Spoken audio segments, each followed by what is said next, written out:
இலங்கையை உலகில் மனிதநேயம் மிக்க நாடாக மாற்றுவதே தமது எதிர்பார்ப்பு. ஜனாதிபதி.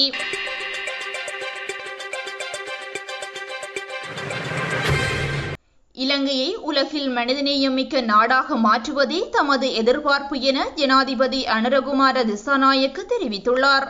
இன்று கொழும்பில் நடைபெற்ற சர்வதேச மகளிர் தின நிகழ்வில் கலந்து கொண்டு உரையாற்றிய ஜனாதிபதி மேலும் குறிப்பிடுகையில், உலகில் ஏற்படும் எந்த ஒரு யுத்தத்தின் போதும் மனிதநேயத்தின் கொடியை முன்னெடுத்துச் செல்லும் தேசம் இலங்கை தேசம் என்ற செய்தியை உலகிற்கு கொண்டு செல்வதாக தெரிவித்துள்ளார். உலகில் எவ்வளவு வளர்ந்த நாடுகள் இருந்தாலும் இலங்கை எத்தகைய பொருளாதார பிரச்சினைகளுக்கு முகங்கொடுத்தாலும் மனிதநேயம் நிறைந்த மக்கள் வாழும் ஒரே நாடு இலங்கை என்ற நாமத்தை உலகிற்கு கொண்டு செல்வதாகவும் ஜனாதிபதி இங்கே வலியுறுத்தியுள்ளார். மேலும் அனைத்து மக்களையும் பேதமின்றி பரிவுணர்வுடனும் நடத்தும் ஒரு அரசாக மாற்றுவதில் இந்நாட்டு சிறுவர்களும் பெண்களும் முக்கிய இடத்தை பிடித்துள்ளதாகவும், தேசிய மக்கள் சக்தியின் பெண்கள் அந்த பொறுப்பை நிறைவேற்றுவது தொடர்பில் தனது நன்றியை தெரிவிப்பதாகவும் மகளிர் தின நிகழ்வில் ஜனாதிபதி கூறியுள்ளார்.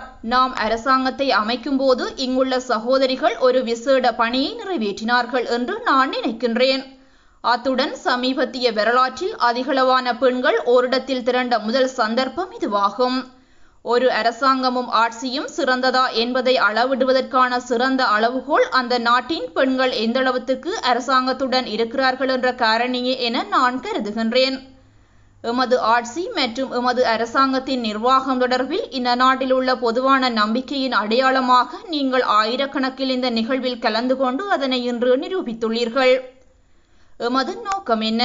பெருந்துயரையும் வேதனையையும் ஒரு பாரிய சுமையாக தமது தலையிலும் இதயத்திலும் சுமந்து கொண்டு விம்மியலும் பெண்கள் அனைவருக்கும் மகிழ்ச்சியானதொரு எதிர்காலத்தை உருவாக்குவதற்காக நாம் செயல்பட்டு வருகின்றோம். ஒரு நாடாகவும் ஒரு தேசமாகவும் நாம் ஒட்டுமொத்தமாக எவ்வாறு மேலெழுவது என்ற வேலை திட்டத்திற்குள் பெண்களுக்கே உரிய தனித்துவமான பிரச்சனைகள் மற்றும் அவள் பெண்ணாக இருப்பதனால் எதிர்கொள்ளும் பிரச்சனைகள் தொடர்பில் நாங்கள் கவனம் செலுத்தி திட்டங்களை வகுத்துள்ளோம். இன்று போதைப்பொருள் இளைஞர்களை விழுங்கி வருவதாகவும் இது தாய்மார்களை அச்சத்தில் ஆழ்த்தியுள்ளதாகவும் தெரிவித்த ஜனாதிபதி, தமது பிள்ளை போதைப்பொருளுக்கு அடிமையாவது ஒரு தாய்க்கு வேதனையை தருவதாகவும், உறவினர்கள் மத்தியிலும் கிராமத்திலும் பிள்ளை ஒதுக்கப்படுவதனால் தாய்மார்கள் நிர்கதியாகியுள்ளனர் எனவும், அதனால் அரசாங்கம் நச்சு போதைப்பொருள் ஒழிப்பு திட்டத்தை தொடர்ச்சியாக முன்னெடுப்பதாகவும் போதைப்பொருள் அனர்த்தத்தை முழுமையாக முடிவுக்கு கொண்டு வருவதாகவும் கூறியுள்ளார்.